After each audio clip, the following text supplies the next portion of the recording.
Well, I'm delighted to say that joining me on the Godcast this week is Fergus Butler-Gallie. Now, Fergus is well. I'm going to let Fergus tell you who he is and what he is because he's a man of many talents. Hi, Fergus. It's brilliant to get you on the Godcast. How are you? Thank you so much for having me, Alex. It's so nice to be here. Yeah, and to have a chat about some of the wonderful stuff you've been doing. What do I do? Everything and nothing. I am ordained, although I'm currently teaching. I write. I give talks. I'm sort of a bit of jack of all trades, master of none. Sadly, story of my life. Which of those vocations came first for you, Fergus? You're a young guy. How old are you, Fergus? If you don't mind sharing with the 31 years old, just. Yeah, officially in my early 30s now. Well, I guess the only thing I was ever any good at school was making people laugh. I was like a class clown.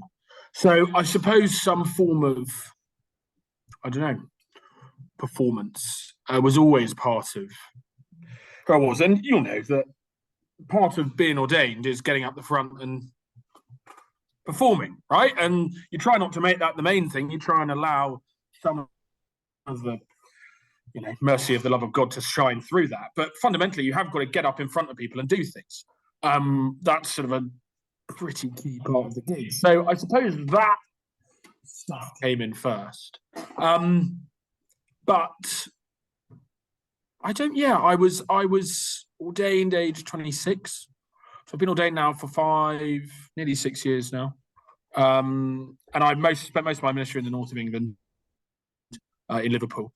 I guess I wasn't brought up in a religious household. I just felt my way slowly towards, this being what you have to do. And I think I don't know whether that's how you feel about vocation. It's less I didn't have a road to Damascus moment or a burning bush. It was just this constant nagging sense. A priest friend of mine calls it the itch. He's like, it's like having an itch. And at some point, you choose to scratch it or you have the willpower to ignore it. And I suppose for me, it was just, right, better scratch it now and get on with it. Fergus, just looking at the humorous side of that, I mean, I think, I think a lot of people going through the ordination process kind of ask themselves, what am I doing? And, and quite often, the very nice people say, well, I'm sure there was a lot of people affirming you. Was there anybody in your life that actually said, you are mad, you are crackers? What are you doing? Every member of my family, many of my friends. I mean, it's funny when you're sort of in a world where church isn't the norm. And my parents had me quite young. I'm one of 5 kids. Very different kids. They had us all quite young, and they very much were of this sort of slightly, well, with the older kids, slightly sort of hippie idea. Oh, you go and do whatever you want to do. Now, for me, that looked like holy orders. I have a sister who went to go and live in a commune in Germany. By the time they had their younger children, I think they were a bit more strict about don't go and do whatever you want. But yeah, I think there were lots of people saying, you must be mad. Why would you do that? Why when you could do anything else? But you sort of have to explain to people it's what you have to do. And actually, once we explain that, I think people are supportive. But I had a very wise priest friend of mine who said to me, God ordains those he cannot save by any other means. And I think there's certain truth in that. That I think I found myself drawn to the life of faith generally, and then specifically to service, kind of against my instincts, almost drawn by something that was stronger and deeper and felt more true than the day-to-day decisions about, I'm going to do this job because I think I'd be good at it, or I'm going to do this job because it pays well, or I'm going to do this job because this aspect interests me. It's sort of it's a calling, isn't it? It's vocation. Yeah.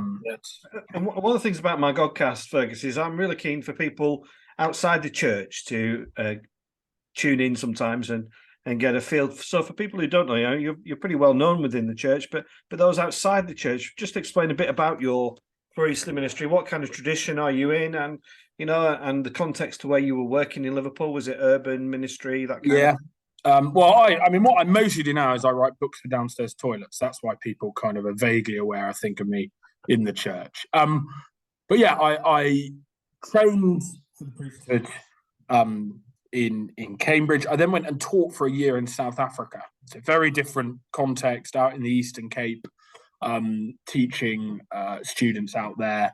Came back and went straight into central Liverpool. So my parish was bang slap in the city centre, real mix between areas of actual real kind of wealth and vitality and the kind of renaissance and rebirth of that city post the capital of culture in 2008. But also we included all the old docks right up into Bootle in some places, all the way down, if anyone knows Liverpool.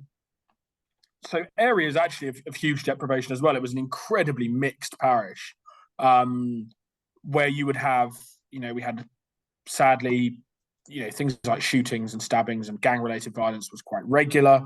But it was also in our parish that, if there was a royal visit, it would happen there. So, it was a place where the church was very important, I think, because the church was the only thing that was marrying those two worlds together in any way, shape, or form. So my boss, the rector in Liverpool, he did a lot of the fancy stuff, right? Because that's the job. That's been, there's been a bloke doing that since 1215 or something. And there's somebody's got to do the fancy stuff. Someone's got to do the fancy stuff, and it sure as hell ain't the curate, which was me. So I did a lot of the, on the road stuff. No, we were a great clergy team, very supportive group, and I had a great time there. But there was quite a lot of, stuff where you just think, and you will have had these in ministry, where you just think, what am I doing here? How the hell did I end up doing this? And, whether it was, I did an open casket funeral where they nearly managed to hotbox it. Someone was having a spliff just outside this very small room, got filled with this marijuana smoke. And I thought, great, one of my first funerals, I'm going to end up hotboxing a load of pensioners and getting them high, because there was a crack in the window. Through to breaking up fights, through to all kinds of stuff. No day was the same, as I'm sure you can testify to as well.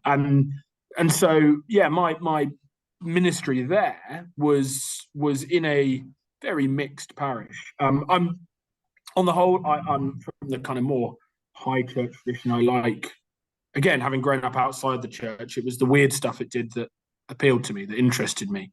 The liturgy, the strangeness, the stuff that the church does that's not like anything the world does.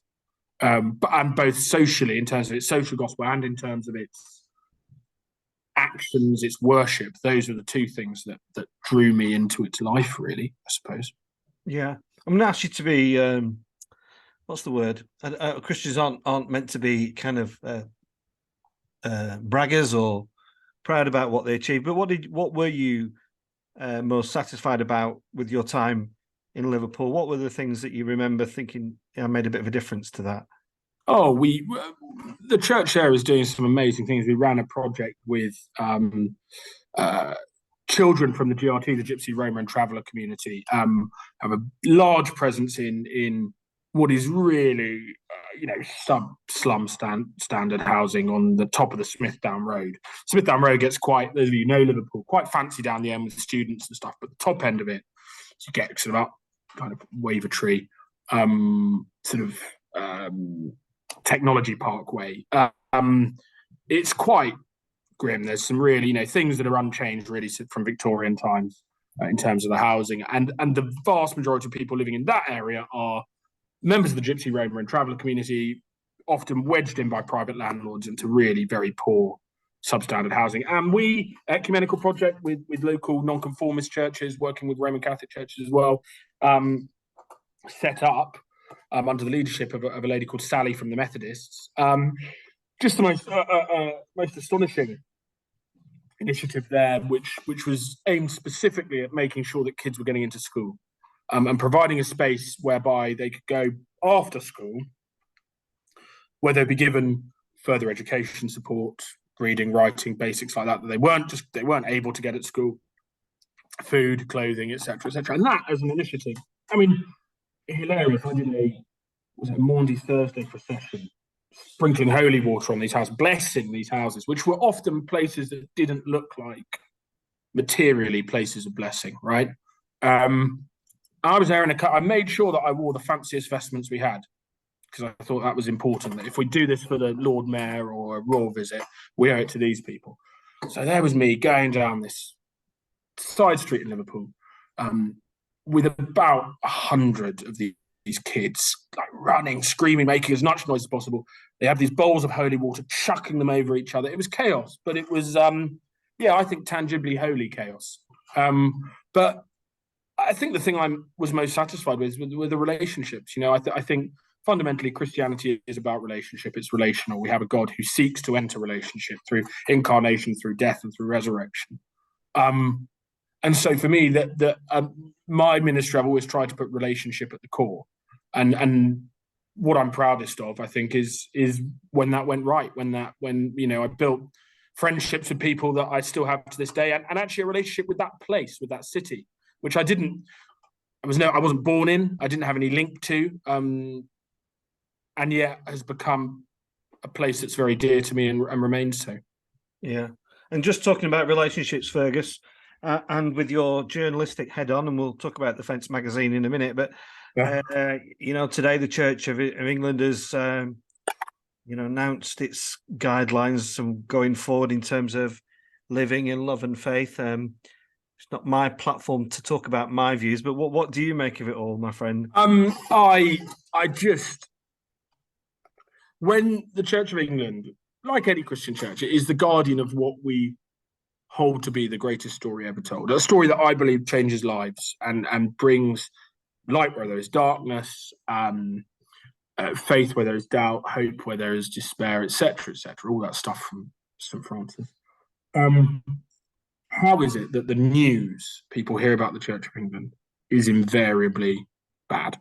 Right? How can we, who claim to be the custodians of the best news ever declared to humanity, ever, can manage to always present things in such a way, publicize things in such a way, prioritize, I think this is a key problem, prioritize things that make us look crap, frankly, and miserable and evil in some cases. So my instinct is, again, and I know an element of that as well, they're only interested in bad news stories about us. Well, the problem is there is mostly bad news stories that use the word. And I know I've got huge admiration for you in putting forward a good news story about what the church does on a basic level. But I can't help but think there are two churches of England. There is the Church of England and the good, ordinary people of God, people like yourself in parish ministry and in sector ministry, who are proclaiming that good news on a day-to-day basis. And then there is a kind of almost, monstrous Church of England that sucks the energy and the blood and the hope and the life out of that Church of England. And that's the Church of England that people see in terms of public pronouncements. That's the Church of England that seems to dominate our communication of almost anything to anyone. And it's profoundly depressing. And you can see why, I don't know what you think, my instinct is morale is low, actually, among parish clergy. And I think justifiably so. Because the passage in the Bible I keep coming up against when I think about this stuff is, we asked for bread and you gave us a stone. And I think the Church of England is in the institutional Church of England is just giving stone after stone to the faithful people of God. And I think that's, I think it's wrong. Yeah. I tweeted earlier that I felt that it was like inviting your best mates round for dinner and giving them a hobnob. It's just... I mean, how can we speak of a God of abundant love and generosity and then constantly be involved in just the pettiest and stupidest constraints on love and mercy and truth, and just the way we manage to present things? They say never assume malice when incompetence will explain, but I fear in some cases I have to assume both. Yeah. Fergus, do you feel we've entered into an era, a time of palliative care for the Church of England? Or do you think those two models that you just described can last indefinitely? What's your thoughts and views on what the future holds for the church under these two models that you really eloquently described? No, I mean, I think we to be a member of the church is to not fear death. I think, necessarily. Now, the model, now we can be realistic about death, and we can say, actually, I don't believe my time of death has come yet. But I think what we sort of have to realize is that we exist as, that good prayer book concept of the church militant. We are the church still battling here on earth. We have always held, right? We've always held the doctrine that church will come to an end. That church will die in some form. We live to die. Yeah, the church exists in its current format to die and be resurrected. So if it is palliative care, I'm not as worried about that as I used to be. I am worried. What saddens me is I think that actually the Church of England has an enormous amount, and this is what I know you've written about very convincingly, what I try and write about, is that actually the institutional Church of England, for all of its faults, for all of its irritations, on the ground does some incredible things. And I think the nation, the world, and actually individual people, whether they are of faith or not, would be poorer as a result, in material terms, in spiritual terms, in the simple terms of how we define what it means to be a member of this nation, of this particular gathered community of people we call England, diverse as it is. And so, is the Church of England dying? Well, it's a long time about it, for a start. I always think reports of its death are always much overstated, as Mark Twain famously said about his own obituary. That said, I do think there's a deep problem there. There's a deep problem in how we are communicating that, who we are choosing to lead us in some places, how that leadership is expressed, how that leadership does its theology, the language around that leadership. I think we have fallen part and parcel to a jargon that is just not of God and doesn't mean anything to the vast majority of the people of God. So I don't think it's, well, to the extent that we're all dying, we're all always dying, right? Because that is the nature of life on earth, that we live in order that we might die and then live again, right? That as soon as we are born, we start the process of dying. Yes, the church is dying in that regard. It always has been, it always will be. That is a metaphysical, existential fact of the church on earth. What I wouldn't like to see die with that, or die forever, right? Die in spiritual terms, right? And physical death we can deal with, but to die in spiritual terms, to be spiritually lost, is that care for the ordinary people of God, that on the ground decency that I do see. And I particularly don't want that to die spiritually and a kind of soulless ghost in the machine managerialism to rattle on. Yeah. Sorry, that was a bit overwrought. But... No, it's all right. It's fine. But I also want to just get your thoughts on Synod, General Synod, because I'm on it. I have to say it's a place of cliques and exclusive clubs. I think not an awful lot of deep love for one another. And after somebody who's worked for Argos, as I haven't explained about in my book, representing managers at senior level, the difference is vast. The Argos, the secular world was friendly, welcoming, encouraging, supportive. General Synod seems anything but that. And I wonder if you feel it's fit for purpose or whether or not.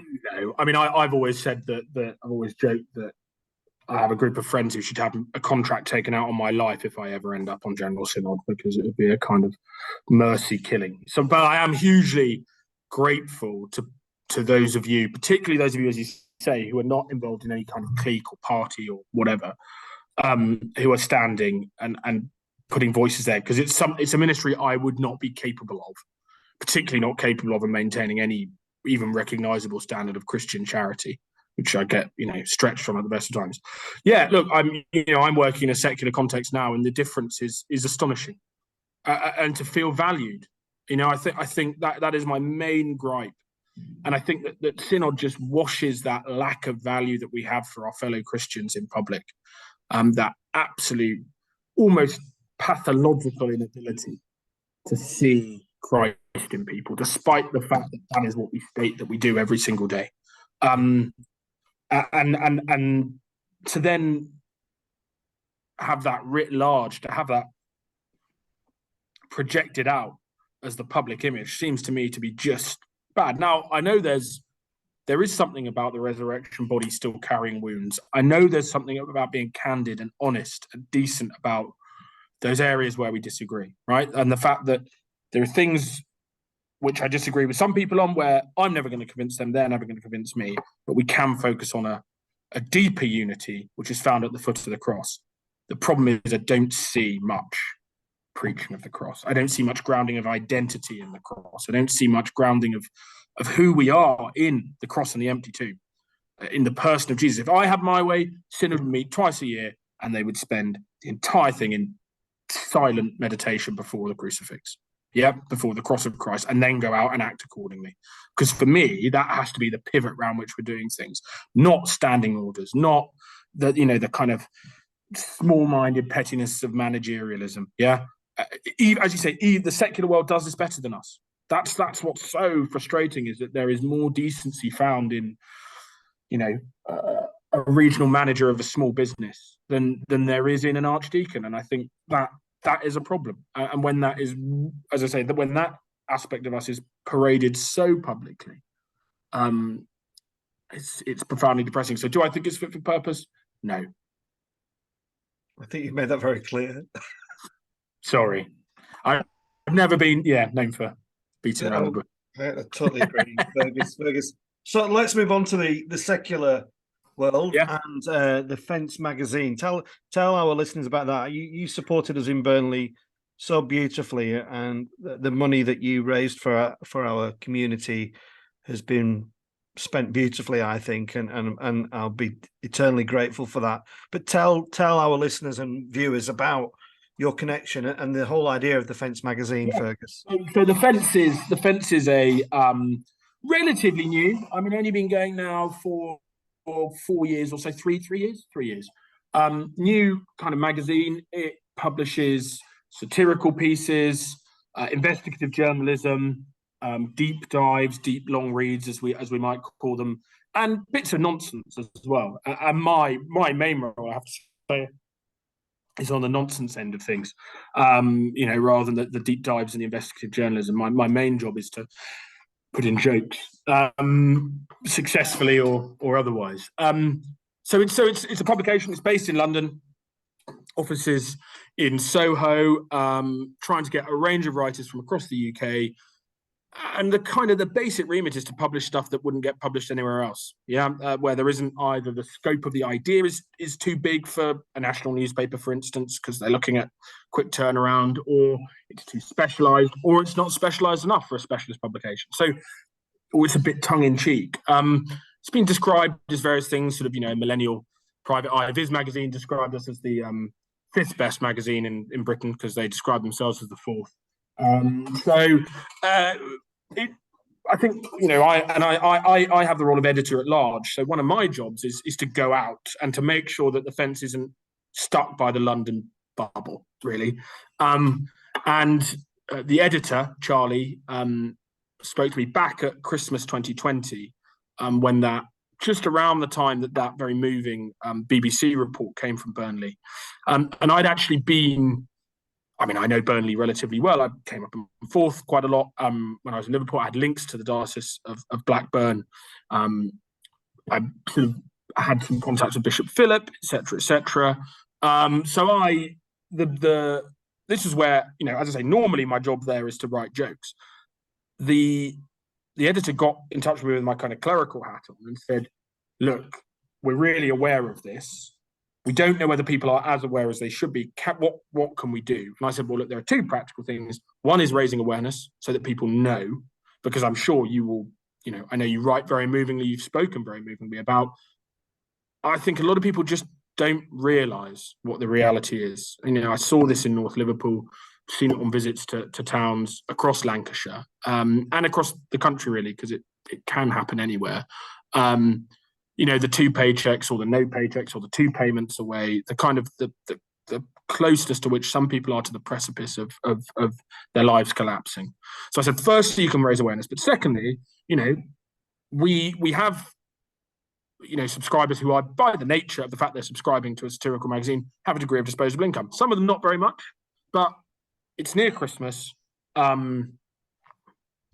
Why don't we do a campaign? And I know Charlie came up and visited, spoke to you, spoke to Bishop Philip, spoke to other church leaders around, and saw reality himself, wrote an article on it, and then we raised, on the back of that, the subscribers put in for a Christmas fundraiser and raised what I'm pleased to hear was a not insignificant amount of money to help. Now, as you know, you can't just throw money at things, but it was about supporting a project on the ground that was doing stuff with and I said, look, Alex, Philip, etc. There's a track record here of knowing, and again, I'm quite touched really that this is look at the good side of the Church of England. A millennial satirical magazine, something that's quite on the edge of things. It's deliberately quite edgy. It's deliberately provocative. It's deliberately writing about pop culture and things that you would consider to be as far away from the Church of England as possible. That actually the readers and the staff of that magazine said, no, the people who we need to speak to here are the people actually on the ground, and that is the Church of England parish. It is the parish priest, because this is the person who has fingers on the pulse, who can see what's needed and deploy this money in the most effective way possible. So I'm hugely thankful that link was set up. And I know I've read and I'm a huge fan of your book, and I know the Fence, through their newsletter and the magazine, has pushed that as well, because I think they're a great believer in seeing that and raising the profile of what churches like yours are doing on the ground on a day-to-day basis, which I think part of the failure of the Church of England centrally's communication has failed to emphasise that and failed to highlight that in a number of ways when it's going on every single day. Yeah, I think you put that very succinctly, Fergus, and just thank you for your comments on that and your support. In terms of the books, you have a book. I guess it's done and it's there at the publisher. Yep. Went to Rock and Roll, Touching Cloth. What a beautiful title! Yeah, that's. I'm always. What's it about? Touching Cloth is about, I suppose, it's a guide to the church year, really, at its heart. I think I was hugely shaped by kind of the great pieces of Anglo-Catholic devotional. John Keble had this idea of, writing a poem for every feast in the church's calendar. How is our year shaped? How is time shaped? I'm very interested in that. How do we mark time? Because I think there's an element of, where your heart is and treasure and all that. And I think the way we mark our time is about the most valuable thing we can do. Time is valuable. Time is precious. We're constantly saying that. So how we mark time, to me, is of profound theological importance and a place where I think the church can be enormously countercultural. Yeah, and the church can say something to the world about how we mark our time that is different and that values the stuff that the world doesn't. So it initially came out through an idea of, okay, what would a year in the life of look like? A year in the life of someone who's ordained. And my publisher then said to me, well, okay, yeah, that's a great idea. But what's also interesting is the fact that you were a man born in the early 1990s. You are of the millennial generation. You are, as a man in his, at that point, 20s, you're in the demographic least likely to believe in God or express any form of relationship to organized religion. Why did you get ordained? And so these two things became sort of fused. What did a year in ministry look like in central Liverpool, which is a place with huge heart, with an enormous amount, going for it, an enormous amount to be proud of, but with challenges, like any community. And so it became a bit more personal than perhaps I'd intended, but it is essentially a guide through the church's year, starting because I don't believe in doing things conventionally with the summer. And as you'll know, most places, though not all, ordinations happen around the Feast of St. Peter and St. Paul, which is at the end of June, beginning of July. So it starts with ordination and moves through the year, looking at those, those weird and wonderful things we end up doing, from harvest to remembrance through to the Feasts of All Saints, Halloween, into Advent, into Christmas, Epiphany, into the New Year, St. Valentine's Day, Lent, through Holy Week, into Easter, Pentecost, etc. I'm hoping it's a humorous book, is it? It is. It contains partly the humour comes from the human situations, really. And as I say, anything from hotboxing a funeral to, a very unfortunate incident with a personal protection rape alarm in a church vestry that ended up going off. Just the day-to-day stuff, a woman trying to pay for a payphone with currency dating from General Franco's Spain. Just the stuff you come across every day in ministry, where if you sit down and you laugh. And I have to say, the thing I loved most about being a parish priest, being involved in parish ministry, was I laughed every day. I cried many days as well. Yeah. But every single day, something would happen that was either so ridiculous or so out of this world, or so funny, or so clever, or such an example of God saying, okay, hang on, that I would laugh every single day. That isn't to say there weren't tough days and they're featured as well, but the main thrust of it is, I hope, making people laugh, make people realise that there's some depth here, and that actually it's a lot of fun. I think anybody who's ministered in an urban setting would say it's a deep well of humour, and it's a deep well of tears as well, isn't it? Yeah. And I'd be very surprised if people who are involved in urban ministry say it's boring. It is so colourful, isn't it? Beautifully colourful. Yeah. Well, because fundamentally, I've got a little thing at the start of the book. I say, well, the story of St. Lawrence, when the emperor asks him to bring the treasures of the church, thinks the church is secretly rich, says, bring me the treasures of the church. And Lawrence doesn't bring gold or silver, he brings the people. And I put that at the start of the book because the sources of the humour, the sources of the joy, and the source of where, frankly, it has its purpose, are in the people of God. And they are the treasures of the church, and we ought to treat them accordingly. Yeah. Well, that's a lovely way to end, Fergus. I've really, really enjoyed chatting to you. You are a man that I could listen to all afternoon, but I think we need to keep this podcast to a reasonable length. I really hope the book does well. I know it will. I wish you well with the magazine and all your other ventures, and just thank you for giving me your time and coming on the Godcast. Thank you. Well, thank you, Alex, and I can't wait to get back to Burnley soon, and I will be certainly dropping in. Thank you for having me, and lots of love.